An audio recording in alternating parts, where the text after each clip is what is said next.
ese warasobanukiwe neza ko muri ubu buzima tubayeho burya ngo nta muntu ushobora kugukunda cyangwa se agakubera inshuti mu gihe akikubona umeze gutyo? Niba muziranye neza, mwarakuranye, cyangwa se azi ubuzima ubayemo ku manywa na nijoro, wariye cyangwa se waburaye, akaba burya anasobanukiwe neza ko uri umushomeri utagira akazi ukiri kugashakisha.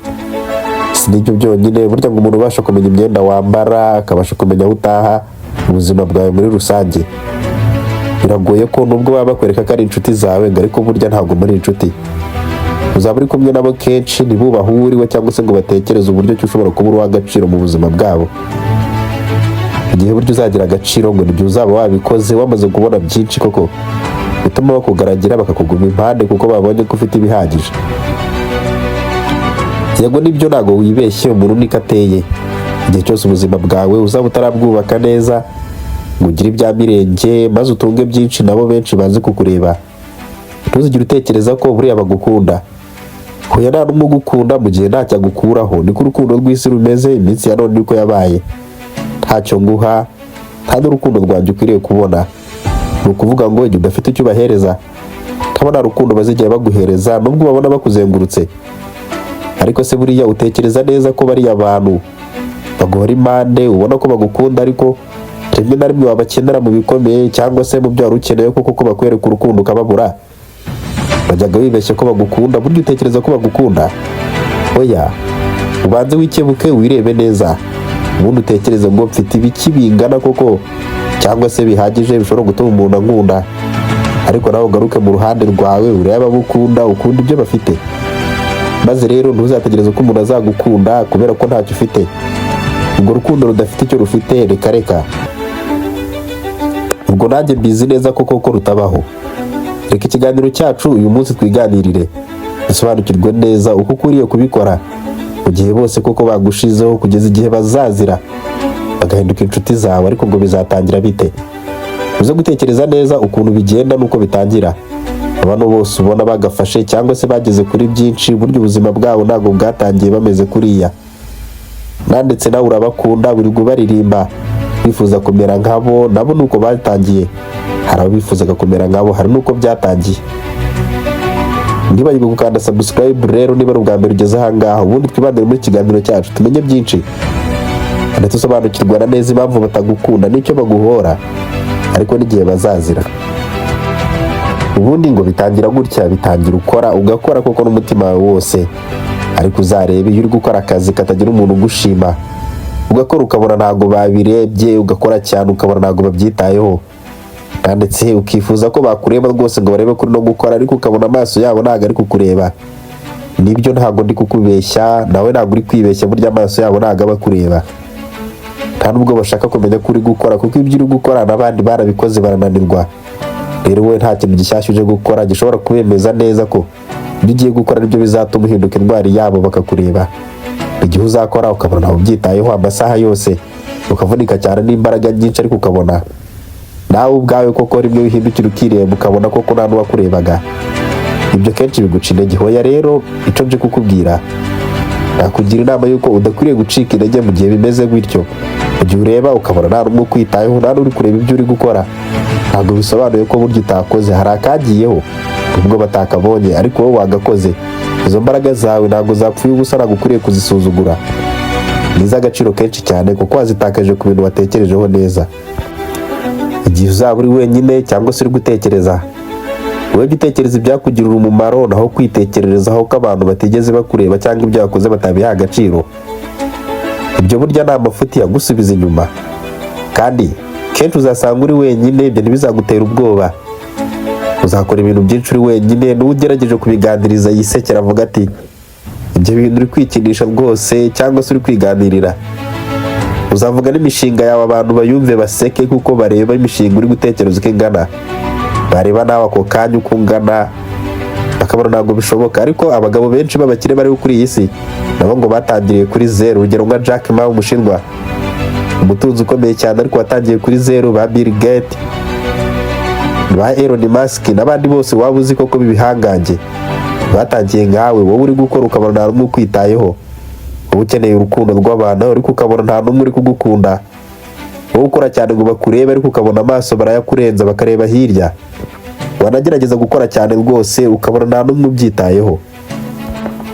Impamvu batabyitaho ni imwe ni yayindi gusa, ni uko abantu badakunda umuntu uri gukora. Abantu burya bikundira umuntu wakoze nawe bigereranya nawe. Bamwe ati nge nzaba nka Bill Gates, abandi hoya nzaba nka Elon Musk, nzaba Cristiano Ronaldo cyangwa Messi. Ariko burya ibyo ngibyo byarabavunnye kugira ngo bahinduke abo ngabo b'intangarugero wowe uri gutekereza. Niyo mpamvu rero mu gihe uzaba uri gukora bo bazaba bari kwigereranya nk'abandi aho kugira ngo bakore ngo bamere nkabo cyangwa se banabarushe, ahubwo uzasanga bari gutekereza uburyo ki abo babigezeho babara imitungo yabo. Umwanya wo bazawutaho kugira ngo bagushyigikire nawe utere imbere cyangwa se ukore ibintu by'ibitangaza, ahubwo uzasanga wibereye mu zindi nkuru. Ntibizagutera agahinda rero igihe uzaba ubakeneye ukabona ntibakwitayeho. Gusa birababaza kubona wari ukeneye abantu ukababura. Aha nk'urugero, igihe wari ukeneye inshuti zawe ko zagushyigikira mu mushinga wawe cyangwa se ibyo uri gutekereza, ariko n'umwe ugejejeho igitekerezo ukabona akubwiye ko bidashoboka rwose. Si nabo bonyine gusa, rimwe na rimwe uzasanga n'umuryango wawe ukubwira ngo ibi urimo ntabwo bishoboka rwose, ubiretse cyangwa se ushoboye wabihindura. Uzaba uri wenyine icyo gihe, uzaba usigaye wenyine. Kuko abana, inshuti, abavandimwe ndetse n'umuryango, abo bose uzasanga baguteye umugongo bigendeye, bigiriye ahandi cyangwa se batari kumva ibyo uri kubabwira kuko badasobanukiwe n'ibyo ari byo. Gusa ni wenyine igitekerezo, ntubyibagirwe. Ni wowe ushaka gutera imbere, ntabwo ari bo ushaka ko batera imbere. Bazabirebera mu kaziga gatoya k'ijisho, babone hafi, babone ko bidashoboka. Ariko za mbaraga zawe wenyine kuko wakundi wabitekereje, ya majoro wamaze uri gutekereza uburyo uzatera imbere ndetse ugahitamo n'uwo mushinga, ukomeze kuko uriya ni wo wawe. Nta wundi ushobora kugucungura ndetse nta n'uwawugufashamo. Biragusaba ko utekereza ko uri wenyine nk'uko wabitekereje uri wenyine. Imbogamizi zo uzahurana nyinshi, yewe abaguca intege, abatakwitaho, ndetse rimwe na rimwe wanakora n'ibintu ukumva aho urarambiwe kuko ubona nta n'umuntu ubyitaho. Ariko burya icyo gihe cy'icuraburindi uherereyemo ntikikagutera ubwoba. Nubwo bisaba imbaraga nyinshi kugira ngo ubashe kwikura aho hantu ndetse no kuhaguma, bigasaba imbaraga z'umutima no guhora uri wenyine, ariko ukibuka neza ko ugomba kwiyemeza kugera ku byo wemeje umutima wawe ko muzabigeranaho. Ntuzategereze abantu rero ko bagukunda mu gihe ntacyo urabereka. Ntuzatekereze ko uzagira inshuti zizakuba iruhande koko za nyazo mu gihe nta kintu na kimwe ufite cyangwa se urakora ngo bakibone. Ni urugendo rukomeye cyane ruzagusaba imbaraga nyinshi cyane kugira ngo ugire aho uva ugire n'aho ugera. Inshuti yawe se ubundi ni iyihe? Ni iyihe koko? Kubera ko ntacyo ufite uyihereza, niyo mpamvu nawe uri kubona. Ariko buriya n'uba ufite ibya mirenge cyangwa se wamaze kubona ibyo uhereza abantu, uzababona iwawe mu birori bya buri munsi kuko bafite ibyo bari buhanywe. Uzababona baguhamagara ku matelefoni kuko bafite icyo bagushakaho. Abashaka kugusura kuko bazi neza ko bari bubona aho barara. Abashaka ko babera abashyitsi kuko bumva utari buzi imbokoboko cyangwa se nunahagera uri butange byinshi. Bazagutumira bakwicaza imbere, wicara n'abakomeye babo cyangwa se usange nawe ukomeye gusa uhari. Protokoli yawe izaba iri hejuru, nawe uzatekereza ikibitera. Nicyo ngicyo uzanye, ariko urebe mugenzi wawe wicaye inyuma iriya udafite icyo afite habe na mba. Urebe nawe koko hari umwitayeho. Nta nshuti ugira burya, nagira ngo mbikumenyeshe. Ahubwo inshuti zikunda ibyo ufite na bya bindi wamaze gukorera ukavunikira amajoro yose n'amanywa. Zirashaka kuzihereza, ariko ntabwo ziri gutekereza uburyo nazo zagera kuri ibyo ngibyo wamaze gukora. Uzagira inshuti imwe mu buzima bwawe. Inshuti yawe ni wowe n'umutima wawe. Amajoro menshi uzayarara uri gutekereza uburyo ki wabigeraho n'uburyo wabikora. Ndetse uburibwe bwinshi n'ububabare watsinzwe nta n'umwe ukwitayeho. Amarira menshi uzayarira uri mu nzu wenyine, akababaro n'ishavu ni wowe wenyine uzahura nabyo. Wowe rero n'umutima wawe burya nimwe muganira mugafatira imyanzuro mugahindura ubuzima. Ndetse kenshi uzumva bakubwira ngo ihangane, ariko badafite icyo bagufasha.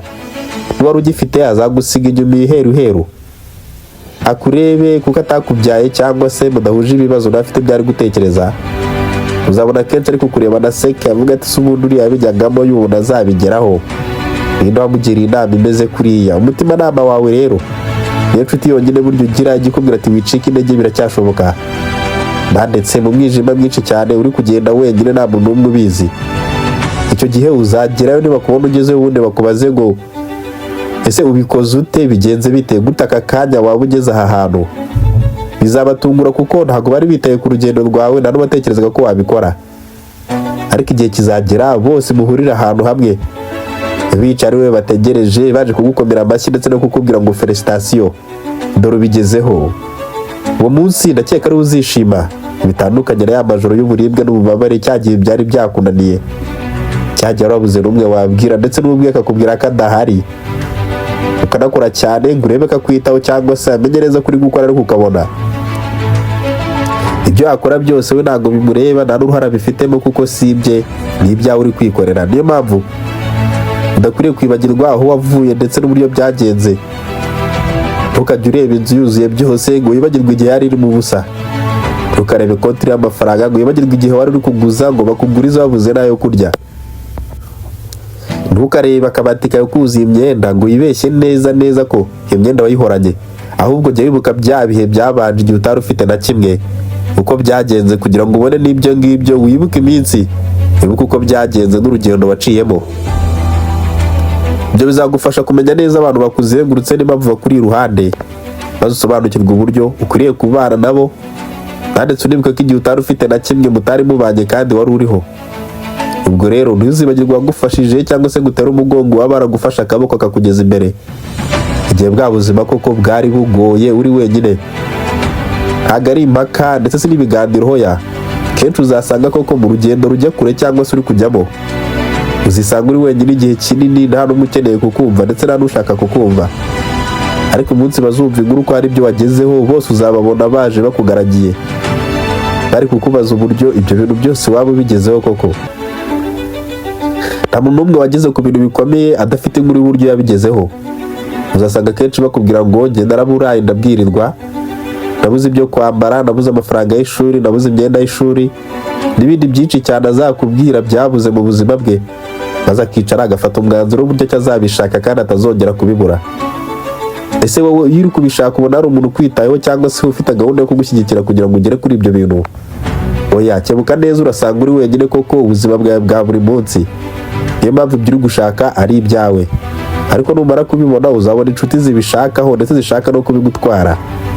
Ubaka ibintu byawe gake gake, ntusabe ubufasha, nturizwe n'uko uri wenyine cyangwa se ngo ubabare ko abantu batakwitayeho, ahubwo wowe utekereze neza umugambi wawe kuri kubona ko kuri kujya mu bikorwa. Igihe cyose bizagusaba ntuzigere ucika intege, imbaraga byose bizakwaka ni izawe nta wundi, ndetse niba ngombwa uzigomwe byose wari ufite ariko wubake ibyo ushaka kubaka. Umunsi bizaba byuzuye abazaza kubitaha bazabisereburiramo, bazishimira mu buribwe n'ububabare bwawe, ariko nawe bazagushimira, bagushimire kuko uzi ikintu gikomeye, baneza noneho batangire bakurate. Abenshi bifuza gutwara nimero zawe bashaka kuba inshuti zawe, bazagutumire mu birori byabo ndetse baze no kugusura, ariko bazaba baje kuko baje kureba ibyo wagezeho.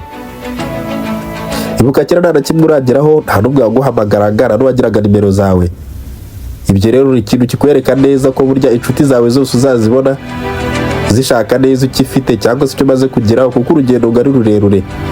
Burya ntacyo urageraho nta nshuti nayo uragira, izo ngizo ufite ntabwo ari inshuti. Ndetse n'igihe uzaba wazigezeho ndashaka kukumenyesha neza ko izizaza nazo atari inshuti, ni inshuti z'ibyo wakoze, ibyo wubatse ndetse n'ubutunzi bwawe bwose, imbaraga n'uburibwe byose wagize. Ibyo ni byo bakunda mu gihe ntacyo uragira, nta nabugira. Ciao, ubitekerezeho, urebe inshuti zikuzengurutse, umenye neza ukwiriye kubana nabo, ariko nanone ntiwibagirwe gukoresha ingufu zawe kugira ngo zigere aho zikugeza aka kanya ukizifite, kuko ibihe biba bizaza ugasanga uri wenyine mu gihe nta na kimwe ufite, ariko n'uba ufite byose. Uzagira abaja n'abagaragu bahora bakuzengurutse, abifuza kumenya uko waraye n'uko umeze ndetse banabirwanira cyane, ariko bazanywe n'ibyo ufite.